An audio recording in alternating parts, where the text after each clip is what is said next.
Seguimos compartiendo periodísticamente, decíamos, vamos a meternos al tema del transporte. Hablamos con alguien quien bien conoce de este negocio, César Ruiz Díaz. ¿Cómo estás, César? ¿Qué tal? ¿Cómo te va? Un placer poder compartir el programa.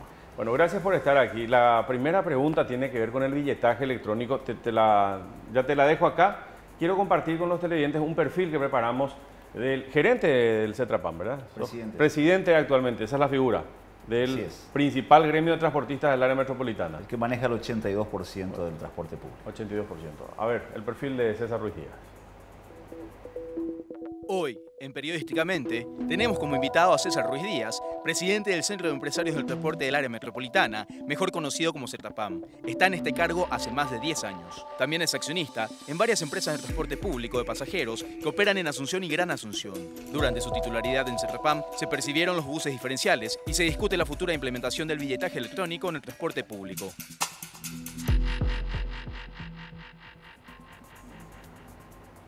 Y efectivamente, ¿por qué no se implementa el billete o el billetaje electrónico, César? ¿De qué depende? El billetaje electrónico se retrasó 6 meses desde la asunción de este nuevo gobierno por la necesidad de la firma de un decreto que conformaba el Consejo Ad Hoc del Billetaje Electrónico. Ese decreto fue firmado el 28 de diciembre, por lo que corresponde ahora convocar a la sesión de ese Consejo para que pueda avalar todo lo actuado por el Viceministerio de Transporte. Siempre dijimos de que el sector privado está tecnológica y económicamente listo, preparado para salir al mercado.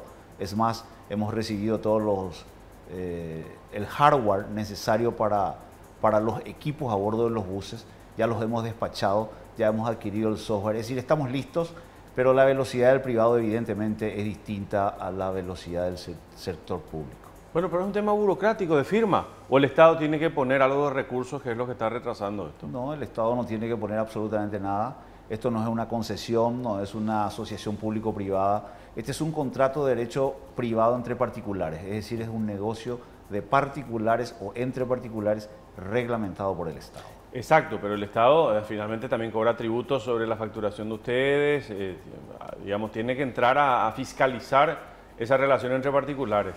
Por eso digo, es un servicio privado, pero reglamentado por el Estado. Es decir, van a cobrar sus tributos, se va a focalizar el tema del impuesto al valor agregado, que es un impuesto indirecto y que tiene que ser trasladado al consumidor final. Es increíble, digo, esto que no se está implementando, si decís que ya el hardware lo tienen, los recursos los tienen, y el Estado solamente tiene que poner una firma para echar a andar esto. Por eso hablo de las velocidades diferentes. Pero hay que entender una cuestión. La ley porque el Estado sale ganando, disculpame que te interrumpa, pero el Estado sale ganando con el billetaje electrónico. Todos. Porque se va a saber realmente cuántos pasajeros se suben. Inclusive, ayer decía esto en la radio, hasta por el horario en el que se hacen las operaciones, uno puede constatar la frecuencia con la que salen los colectivos, si cumplen o no la frecuencia que tienen establecida, ¿verdad? Imagínate vos si hacemos un análisis de quiénes ganan y quiénes pierden. No existen perdedores. El Estado va a ser uno de los que reciben la mayor y más amplia información sobre coeficientes de consumo de combustibles, lubricantes, cantidad de kilometraje recorrido, cantidad de pasajeros transportados por vehículo, hora, tramo, día, nivel de facturación de cada vehículo para hacer el ejercicio de la repetición tributaria a cada empresa. El chofer solamente se dedicará a manejar con lo que se minimizan los riesgos de accidentes de tránsito, el nivel de estrés se reduce, el empresario mejora sus ingresos porque hoy se estima un 30% de evasión o de fuga por el no cobro o el doble cobro del pasaje que no llega al boleto. Esos son los que van a perder, digamos. Todos. Quienes hoy están... bueno, pero nunca uno pierde lo que no era de él, ¿verdad? No, los empresarios formales no, digamos, los que están trabajando formalmente. Y los pasajeros que hoy tendrán acceso a una posibilidad de, por ejemplo, comprar pasajes para todo el mes y recibir un descuento, recibir ventajas como, por ejemplo, que en horas de no uso muy frecuente del transporte público con un solo pasaje pueda viajar en varias líneas. Es decir, se vienen unas nuevas épocas porque el negocio tecnológico trae aparejado nuevos conceptos y nuevas oportunidades para los pasajeros en este caso. Yo me resisto a creer que por una firma o por una cuestión de burocracia y de firmas, vamos a ver qué dice Obras Públicas, ¿no? Porque si no, suena muy tonto que se esté retrasando algo que beneficia a todos o a casi todos. Se ensayó por ahí alguna excusa de que hubo un proceso equivocado en Paraguay porque no se hizo licitación como se hizo en otras partes del mundo. Pero en todos los países del mundo no se hizo licitación porque el billetaje electrónico es manejado por el Estado, por los estados. En este caso será manejado por su verdadero dueño, el sector privado, que es el dueño del negocio, y será fiscalizado por el Estado, que es su rol paternalista, lo que le corresponde. Entonces, no menos importante es saber que la ley fue publicada en el año 2014 y recién en junio del 2017 se reglamentó esa ley, momento a partir del cual las empresas que querían ser prestadoras del servicio tenían la capacidad de asimilar o asumir o entender cuáles eran las reglas de juego que se tenían que seguir para pretender ser prestador del servicio. Es decir, tardamos 3 años entre la ley y su reglamentación pertinente.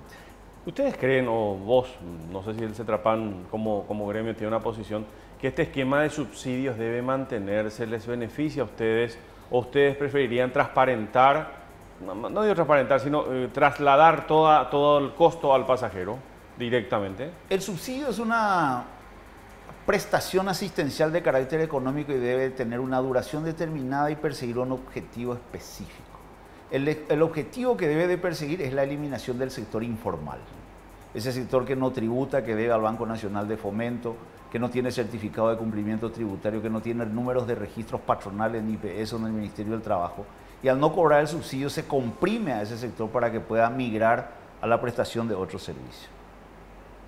Beneficia al empresario porque le permite cobrar lo que el precio del pasaje vale y le sirve por sobre todas las cosas a los pasajeros porque pagan menos de lo que deben de pagar. De desaparecer el régimen del subsidio, el que termina perdiendo es el pasajero porque tendrá que pagar el pasaje que pero igual se paga de forma indirecta con impuestos ese subsidio. Dependiendo de cómo se mire, porque este impuesto o los impuestos por los cuales se pagan el subsidio son el impuesto selectivo al consumo del gasoil.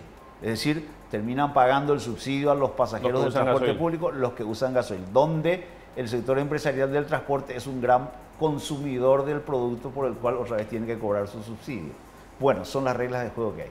Pero cobran el subsidio, digamos, cobran lo que vale esa estructura de costos que establece el pasaje. Le garantiza al empresario cobrar lo que debe de cobrar. Y ahora el gobierno aplicó una fórmula de aumentar el subsidio para el servicio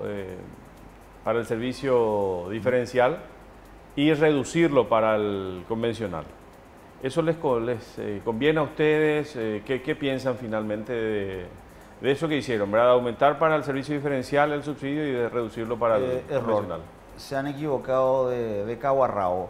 Se han equivocado porque lo hemos dicho, modificaron unilateral y groseramente coeficientes con lo cual subvaluaron el precio del pasaje a partir de noviembre. No lo decimos nosotros desde CETRAPAM, lo dicen los dictámenes a los cuales accedimos, que hemos solicitado justamente, en donde ellos cambiaron las reglas de juego de manera irresponsable. Nosotros hemos solicitado que se revierta esa situación, caso contrario tendremos que analizar dónde nosotros generar el equilibrio económico-financiero de las empresas para poder establecer un servicio que esté acorde a lo que ellos pretenden conforme dibujaron en esa estructura de costos. ¿Por qué sigue habiendo conflictos esenciales? El caso de la línea 29, falta de pago de salarios, aguinaldos, problemas de ese tipo en empresas de transporte. Bueno, tocando específicamente la línea 29, es una empresa que cerró sus puertas, es una empresa tradicional en la República del Paraguay, sí, que fue vendida, se hicieron cargo unos empresarios argentinos muy fuertes, y tienen otros criterios de manejo en la Argentina y Paraguay. Hay otros costos, no nos olvidemos que en la Argentina el precio del pasaje está subsidiado en un 75%, que no era la realidad en Paraguay, entonces los argentinos sencillamente optaron por cerrar el negocio porque los números no les cierran.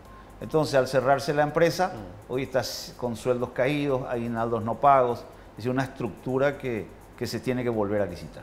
Un equipo ABCTV estuvo en la calle y le preguntó a los pasajeros qué piensan del servicio, y ahí es donde uno va recogiendo un poco las principales inquietudes y las visiones de los pasajeros. Vamos a compartir ese sondeo que realizamos con un equipo ABCTV, precisamente. ¿Cómo sería el sistema del transporte público que querrías tener? Uno rápido, al menos el 12.5 no hay nada, o sea, uno creo que es el único que circula. Que tenga horario fijo, porque no sabes si va a venir cada media hora o si va a venir cada 15 minutos, ese es el número uno. Y que tenga la garantía de que vas a estar en un transporte que te va a llevar hasta tu casa, hasta tu trabajo, que no saque por el camino. Por lo menos que cumplan los horarios, porque son los horarios que ellos no respetan, ¿verdad? Y por eso nosotros nos atrasamos en nuestro trabajo también, ¿verdad? Y esperamos mucho y aparte que es muy caro el pasaje. ¿Qué cambiarías del actual que tenemos? Y no sé, tipo, o sea, en mi caso, por ejemplo, que yo vivo un poco lejos, que solamente tengo una línea que me lleva a mi casa, que haya más variedad de transporte público.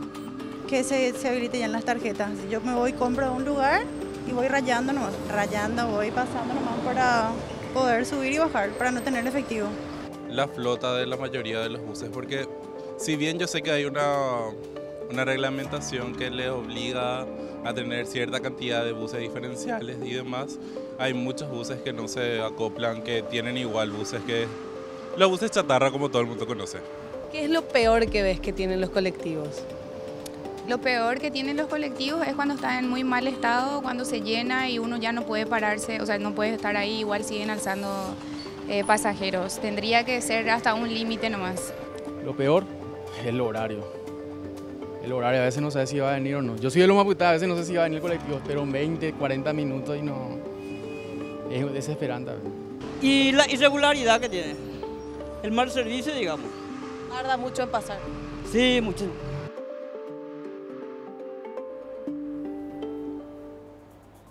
Bueno, dejamos picando varios temas. Paradas obligatorias, la frecuencia de los colectivos enseguida. César Ruiz Díaz va a hablar de esto, preguntas que se plantean desde la visión de los pasajeros. Ya venimos.